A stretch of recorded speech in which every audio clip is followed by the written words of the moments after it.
What do we call it when blacks are in Central Park go nuts? Wilding. Define the term, sir. That's Puerto Rican. Puerto Rican. I didn't see this argument going in that direction. Every argument I ever have comes back to white people. Okay? So let's be clear about that. But here's the point. No, seriously. If you treat animals as they're supposed to be treated, there's no problem. The reason why we call them wild and crazy is because white people go to places where animals or human beings shouldn't be, and they do that people shouldn't do with animals. And then they say, oh, he's wild. He actually bit my face off. Half of your argument I was on with, and then the rest. I want to put you around with me on this one. I'm going to bring up the... I want to talk about one thing. When animals rise up and take over the world, and they will, these are the people they're going to go after, the professors. I hope so. Because the professors are too naive. Remember after white people. No, remember Grizzly, the movie professors. Grizzly? That guy that thought that bear was so friendly, and then the last 5 minutes was eaten alive by him? Yes. Yeah, I mean, best moments He was an idiot. Yeah, he was. He was like, look at me, So I'm were these dancing people. with the grizzly bear. Hey, I Good got it. question. Was he white? I'll tell you something. The guy dancing with the grizzly bear, was he white? Our editor's The woman going to getting go. her face ripped up by the chimp, was she white? I'm telling you, I can do this all day, folks. I got to move on. I know you could. So last night I told you how much I enjoy the many accomplishments of our nature. Sorry. I'm going to start over. All right. Charity. Move it up a little bit. Keep going. So last night I told you how much I enjoy the many accomplishments of our nation's windows. Good job, Windows. But I also love charity. So let's get to my latest piece of art. This is a recreation of my MRI when I had appendicitis. As you can see, turns out a tiny unicorn had been growing in my lower intestine. I ended up having it removed and now lives with stage and screen actress Patricia Clarkson. She's a delight. She is. Now, right now, get this. The winning bid is from Patrick Picard, who offers $800 plus $20 for every push-up Bill can do. So we decided to take Patrick up on that offer and have Bill do some push-ups earlier today. Let's see how he did.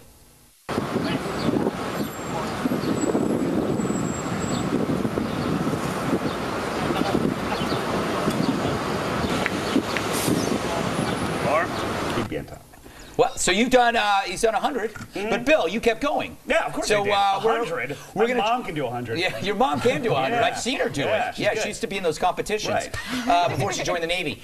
We're going to check in later to see how much Bill ended up doing later on the show and see how much money Patrick owes, which right now is kind of a lot of money. Now on to the new piece of art. This is a portrait of Meg Ryan as a unicorn.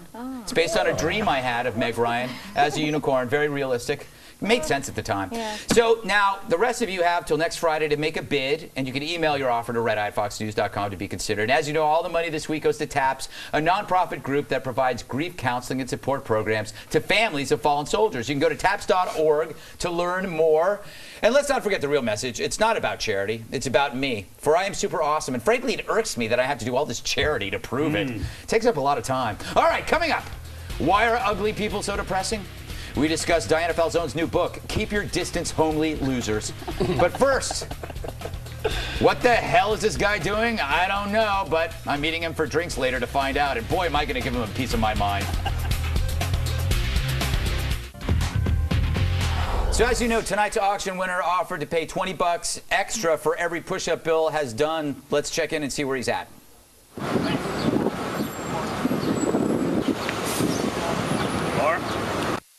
So you kept going? Oh yeah, that's. I have not yet begun to push and up. All right. Well, it's for charity, America. I feel sorry for this guy. Anyway, let's go to the Gregalog. It's a lotion of logic for a rash of ridiculousness. Yeah. So I hate doing stuff on that creepy Casey Anthony, the chick who may have killed her daughter back in 2008. She scares me. But the media keeps reporting that the lead defense attorney has dropped a pile of bombshells in the courtroom, which I call lies. First, he claims the baby drowned, which was covered up by Casey's dad, George. And two, Casey had been molested by her dad and her brother. Now, we all know Casey's a pathological liar, fabricating more tales than a tuxedo maker.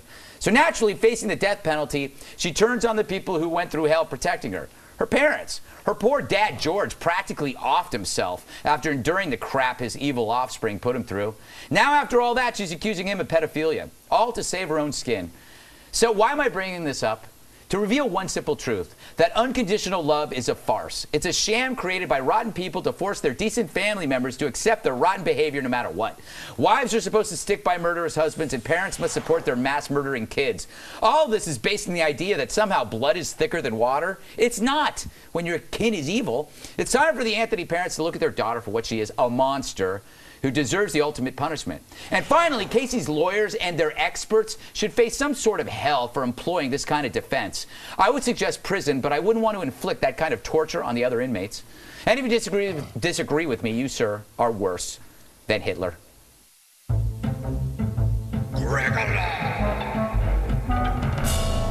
Professor, who says you have to stick by your family? Where does this come from? Yeah, I think that's some old. I think it's an outmoded idea. Yeah. In general, I think you should. But if your parents are brothers and sisters are rapists, killers, murderers, I think there's like an exception. So where do you draw the line? Misdemeanor, felony? I think raping, murdering, and killing is a good line to draw. Just for me, that's not really less than fuzzy. that? But the problem is, it's like genetically, people refuse to think that somebody's related to them is guilty. There's like they can't admit that their son or their daughter is guilty. Shoot. I don't get that. That makes complete sense, though, because then they're admitting some terrible flaw within their genetic code, which makes them and themselves guilty for creating that human being. So it's kind of a deep, laden, psychological. But once you admit it, we're talking about the break. Once you realize it's screwed, drop it, move on. Don't think about him anymore. Make him dead to you. But it's hard to do. Yeah. I like where she went with this. The brother felt her up and the dad. It's always the guys again. Yeah. You know, And by the way, there had to be evil dad defense. There had to be a shrink involved that sat down with her and talked to her about it, and then it becomes like this repressed memory thing. Soprano shrink. Yeah, and then all of a sudden it's like, this is why she killed her kid, because she was touched by her parents, and there's absolutely no evidence. She's all to save her skin. Bill, without unconditional love, you would be nowhere. Right. My parents hate the fact that they've got the alcoholic gene somewhere in their body, and it passed on to me tenfold. Yes. I will say, what if she's telling the truth? That's a problem with being that's a problem with being a pathological liar, is that you can also be the girl who cried, wolf whistle, basically, wherein she's made up a lot of other stuff, but maybe she's talking about this. I will say this. Telling the truth about what, Bill? About her dad maybe possibly molesting her. Oh, in that case, hey, kill your kid. No, one doesn't make It's a reason, not the an dad excuse. should probably be looked into. And I'll tell you this: if someone said that if someone accused me of molesting somebody, my defense would not be no, sir. And that's what he said. Yeah, I'd add some exclamation But Bill, points this to that. guy has been through hell. like a nut? He's been through hell. He's probably medicated. He probably can't even believe this is happening. That guy, no, she's a monster. Oh, no, it's more than that. I mean, obviously, this woman is completely mentally ill. I think that allegedly she's got borderline personality disorder, which makes her a complete narcissist. Borderline. She'll do whatever it takes for her to accomplish her desire. She didn't want to be a mother anymore. Who knows if she allegedly killed her daughter? I mean, it's such a thick plot. I just don't understand. Obvious. I don't understand why I had to bring Madonna into this. Borderline is such a great song. Okay, we got to take a break. Do you have a comment on the show? I really didn't like Borderline, actually. I loved it. Really? You want American? You know what? Screw you people. Email us. It's redeye@foxnews.com. Tell me your favorite Madonna song. No, don't do that. I was lying. Leave a voicemail on my direct line, which one day I will check. 212-462-5050. Still to come, the halftime report from TV's Andy Levy, a jerk.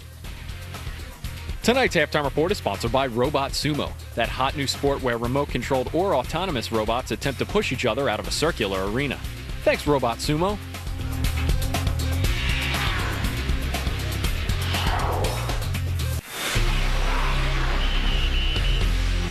Welcome back. Let's find out if we've got anything wrong so far. For that, we go to TV's Andy Levy. Andy, what you got? Hey, did you catch Leno Thursday night, Greg? You're right. I know. But he did this one joke. Check it out. Bad news for the state of California. A Supreme Court decision will force the state to release something like 46,000 convicts because of prison overcrowding. But the good news, look like the Oakland Raiders have more season ticket holders. Yeah, so that stadium will be packed. Not bad, right? Yeah, pretty good. But it sounded a little familiar to me. I was racking my brain trying to figure out where I'd heard something just like it, maybe a couple days earlier, like say late Tuesday night or maybe early Wednesday morning. Then I figured it out.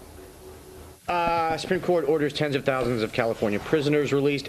This actually might help the Raiders start selling out their home games again. Oh, nicely done. Because, see, their fans are criminals. Wow, Andy, I can't believe you traveled to the future, stole that joke from Jay, then traveled back to tell it on Red Eye. Look, what's the point of having a time machine if you're not going to use it to travel to the future, steal jokes from Jay Leno, then travel back to tell them on Red Eye? Well, you could have traveled to the future to a time when we had a cure for the common cold and brought that cure back.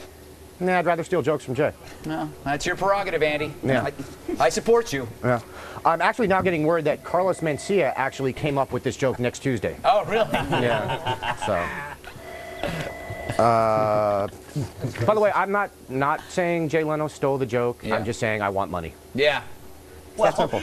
Jay didn't steal anything except another Dorito. His writer stole the joke. Yeah. Let's be honest here, guys. Yeah.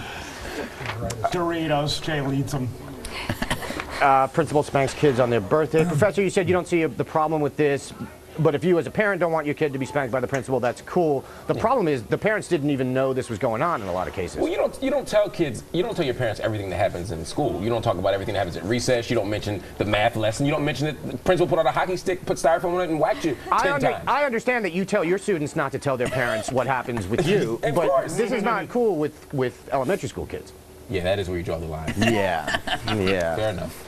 You know, it's only white people who are doing it. Of course, it's a hockey stick.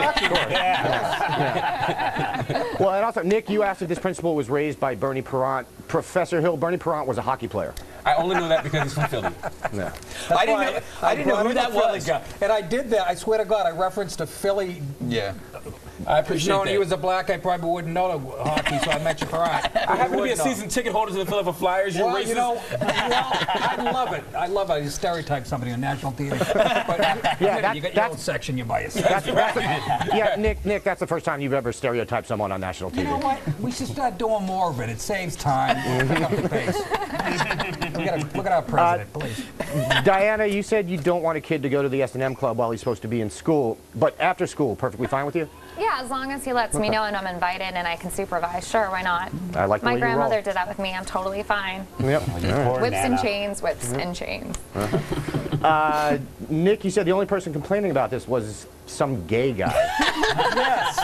First of all, no, a bunch of parents complained. Second of all, homophobes. Okay, so you know what? Let's put their opinions in the paper too. Why do we have to go to the gay couple? That doesn't represent a normal segment of America. Doesn't it? Doesn't it, I Nick? worded that completely wrong. But why can we go to some other couples? I think you The heterosexual couples. I thought- probably 10 to 1 they were complaining about this. But no, we have to go to the gay couple because they represent a lot of people who have kids who are getting beat with hockey sticks, right? Come on.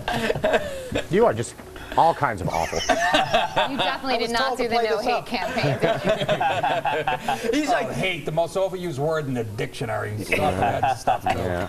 I feel like there's just a bipolar Inuit that has yet to be offended. He's covered everyone else, and he's just watching, waiting, Greg. Is there a wheelchair segment coming up? No. Oh, man. I'm gonna move on. I'm gonna move on now. All right. Facebook group calls for Saudi woman who drive to be beaten. A little update: the page for this group has now been removed by Facebook. Ah, there you go. Yeah. You know what? Red Eye gets results. Red Eye gets results. Yes. Absolutely. Professor, you had said that unlike conservatives, you believe in free speech, so you don't think we should ban this group. Nobody's saying the government should ban it. People were saying exactly what you said, that Facebook should take it down. No, but people are also saying that as a